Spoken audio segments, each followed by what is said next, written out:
இனிமே 500 1000ன்னு சொல்லிட்டு கஷ்டப்பட்டு செலவு பண்ணாதீங்க.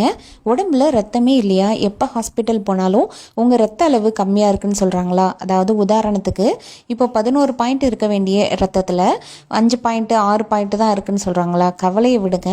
எப்பேற்பட்ட ரத்தம் கம்மியாக இருந்தாலும் இதை மட்டும் சாப்பிட்டிங்கன்னா உங்களுக்கு பிளட் லெவல் சூப்பராக இன்க்ரீஸ் ஆகும்.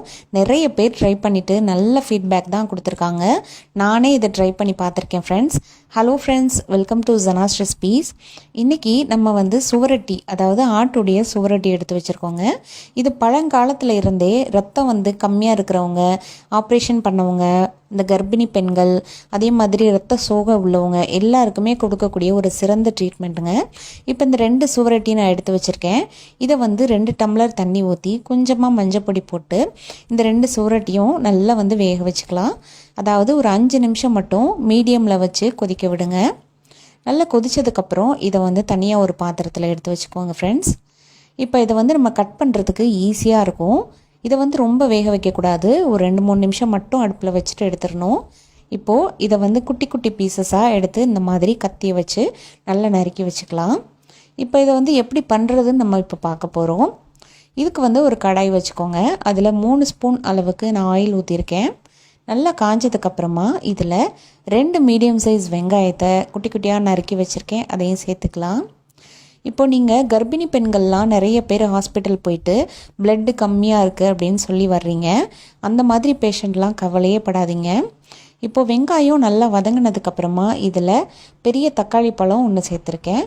கூடவே கொஞ்சமாக உப்பு சேர்த்துருக்கேன். எல்லாம் சேர்ந்து நல்லா வதங்கிட்டு இருக்கட்டும். வதங்கினதுக்கப்புறம் நம்ம நறுக்கி வச்சுருக்கக்கூடிய சுவரொட்டி, இது கலரே பாருங்கள் எவ்வளோ சூப்பராக இருக்குது. நல்லா பியூர் பிளட்டு மாதிரியே இருக்குது. இப்போ இந்த சுவரொட்டியை போட்டுட்டு நல்லா இந்த மாதிரி வதக்கி எடுத்துடலாம். இது கூடவே கொஞ்சமாக 1/2 ஸ்பூன் மிளகாய்த்தூள், ஒரு 1/4 ஸ்பூன் அளவுக்கு மஞ்சள் தூள், மறுபடியும் கொஞ்சமாக உப்பு, அதாவது 1/4 ஸ்பூன் அளவுக்கு இஞ்சி பூண்டு பேஸ்ட்.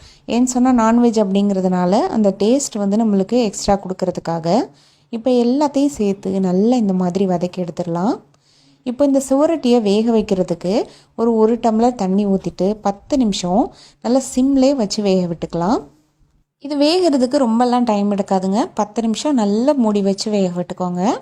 ஒரு 10 நிமிஷத்துக்குள்ள இடையில ஒரு வாட்டி திருப்பி விட்டுக்கோங்க, அடி பிடிச்சிடாமல் பார்த்துக்கோங்க. இப்போ நம்ம ஊற்றின தண்ணி எல்லாமே இந்தளவுக்கு சுண்டி வந்திருக்கு.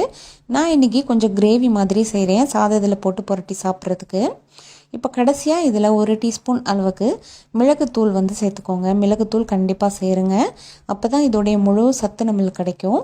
டேஸ்ட்டுக்காக கொஞ்சமாக கொத்தமல்லி தலையை தூவிட்டு நீங்கள் ஒரு கிண்டி விட்டுட்டு இதை சர்வ் பண்ணிக்கலாம்.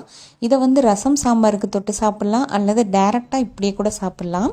இந்த மாதிரி செஞ்சு கொடுத்தா யாருக்குமே பிடிக்காதுன்னு சொல்ல மாட்டாங்க. கண்டிப்பாக வாரம் ஒரு முறைன்னு சொல்லிட்டு சாப்பிட்டு பாருங்கள். ஒரே மாதத்தில் உங்களுக்கு 6 பாயிண்ட் இருக்கக்கூடிய ரத்தம் 11 பாயிண்ட் கண்டிப்பாக வரும். இதை நிறைய பேர் ட்ரை பண்ணியிருக்காங்க.